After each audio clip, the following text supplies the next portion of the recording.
Salut tout le monde et bienvenue pour une autre saison de Offre Hostile, OH pour les intimes.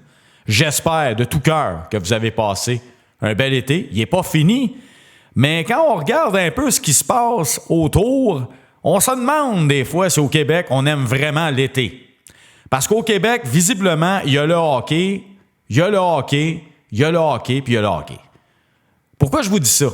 J'ai été voir beaucoup de baseball mineur, moi, cet été. Je m'ai passé une bonne partie de l'été au parc à regarder toutes sortes de calibres. Du midget à plus bas. Beaucoup de plaisir. Constater beaucoup de choses. Mais il y a de quoi qui m'a dérangé beaucoup. On a déglacé l'aréna le 21 juin. On enlevait la glace dans l'aréna le 21 juin, puis le 3 août, on la remettait. Le 3 août, on remettait la glace dans l'aréna. Là, pas moi, ils ont passé à la mop, puis ils ont passé le ballon, puis ils ont remis la glace. Les petits culs, après jouer au baseball, puis t'entendais les compresseurs de l'aréna qui est juste à côté, rouler à plein régime. Je me suis dit non, mais sincèrement, rendu là, les dugouts, mettez des abris tempo, esti. Voyons donc. Le 3 août, remettre la glace. Sérieux. Mais niaisez-vous. Anyway. On va se parler de hockey, finalement. On va se parler de football aussi, évidemment. C'est ça qu'on va faire à Offre Hostile cette année. En grosse partie. Mais on aura des invités à l'occasion.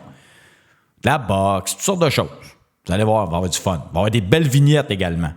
Des vignettes que j'ai préparées cet été. Entre autres avec la collaboration de Marie-Lou Roy-Boisvert qui va faire de la narration sur 2 des 4 vignettes que j'ai à vous présenter en début de saison. Vous ne voudrez pas manquer ça. Des belles vignettes d'une dizaine de minutes sur divers sujets de l'heure. Faut qu'on se parle un petit peu du Canadien. Anyway, ça a l'air qu'il y a que ça que le monde veut l'entendre parler au Québec. L'été de Kent Hughes. Et boy. Ouais. Ça s'est fini avec une élimination rapide, cul par-dessus tête, contre les champions de la Coupe Stanley, les Hurricanes de la Caroline. Et là, j'entendais dans les médias traditionnels, radio et télévision, les experts nous dire le Canadien a maintenant le blueprint, a maintenant les réponses à ce qu'il faut ajouter dans l'alignement pour en faire de cette équipe-là une équipe qui aspire aux grands honneurs. Fait que Kent Hughes est parti avec ça. Je vous dis pas qu'il n'a pas essayé. D'après moi, il a essayé. Mais il a fait chou blanc. Et là, les gens se sont contentés du petit pain. Parce qu'au Québec, on se contente souvent d'un petit pain. C'est ça qui arrive. On a rallongé et prolongé Ivan Demidov. Et là, les gens, ça s'est enflammé. On en a parlé pendant 2 semaines et demie. Ouais. Il n'y a pas grand-chose d'autre au Québec, comme je vous dis. On parlait de ça. Les gens ont parlé de ça comme la plus grosse acquisition de Kent Hughes. C'est parce que, il était là l'année passée. Là. Sur le court terme, là, la prolongation de Ivan Demidov donne quoi à l'alignement sur le court terme? Sur le long terme, oui, ça peut permettre de signer d'autres joueurs. Mais moi, le salaire d'Ivan Demidov, là, qui gagne ce que ça voudra, ça ne change rien pour moi. D'ailleurs, j'ai rien compris à tout ça. Les gens qui calculent, qui la masse salariale, on ne devrait pas donner 5 joueurs, puis on devrait... c'est pas vous autres qui le payez, le joueur. C'est le propriétaire. La masse salariale, laissez-leur la gérer. Mais moi, ce que je veux savoir, il est où notre deuxième joueur de centre? Puis où notre défenseur droitier? 2 des besoins qu'on avait ciblés. Non. Personne s'est présenté à l'appel. Il n'y a pas eu d'application, il n'y a rien sur le bureau à Kent Hughes. Le 23 août, il n'y a rien. On n'a pas réglé Bolduc encore. On n'a pas réglé Jacky encore. Bon, je sais pas, peut-être en train d'organiser le tournoi de golf, souper spaghetti, ou je sais pas. Anyway. Vous avez compris le principe. Je suis pas content de l'été de Kent Hughes. Puis pas pantoute. Puis lâchez-moi avec la signature de Demidov, là, vous m'aurez pas avec ça. Pas un gars facile. Pas là-dessus, en tout cas. Les Bills! On va parler un peu de la Bills Mafia. Là, vous allez dire, bon, ça y est, il va vanter la Bills Mafia comme il fait tout le temps. Non! Non! Non, non, non, non, non, non, non, non, non. Oh non, c'est fini ce temps-là. Le Radio-Canada, là, c'est ailleurs qui cite. Offre hostile, on va se dire les vraies choses. OK? Il n'y aura pas de vocabulaire à la Radio-Canada ici. La Bills Mafia. Ouais. Quand c'est le temps de chialer, vous n'en prenez pas de break, hein? Non, ça, vous n'en prenez pas. L'uniforme alternatif des Bills. Le nickel, l'uniforme gris que vous voyez entre autres dans l'intro. Ben, on a chialé. Pas moi, mais la Bills Mafia a chialé. Moi, je chiale sur tout, mais j'ai pas chialé ces uniformes des Bills, ni sur le stade.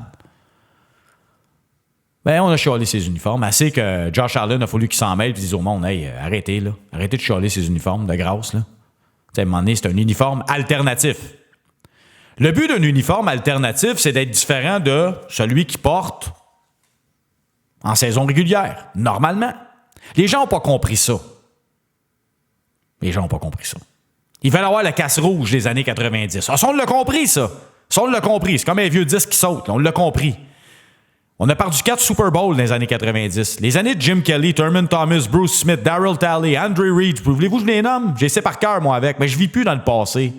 On est rendu à autre chose. Nouvelle époque, nouvelle ère, nouveau stade. Nouveau stade. On va en parler du stade. Ouais, ça a l'air qu'il y a des sièges que la vue est obstruée. Ça a l'air que c'est le seul stade au monde, là. Parce que t'écoutes la Bills Mafia puis tous les influenceurs, là. Ceux qui aiment ça ramasser la cochonnerie un peu partout, là. Puis faire des histoires avec ça, là. Ouais. Eux autres, ils ont fait un plat avec ça. Ouais. Le seul stade au monde. World fucking wide. Que des sièges avec vue obstruée.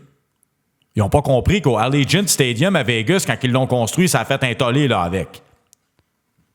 Il n'y a pas un stade qui est construit qui est parfait quand ça ne peut pas arriver. Il va toujours avoir des choses à modifier. Les Bills vont le modifier. L'organisation va le modifier. Je ne suis pas inquiet. C'est une petite perle, ce stade-là. Mais les gens en ont contre le fait qu'il n'y ait pas de dôme. C'est ça, la vérité.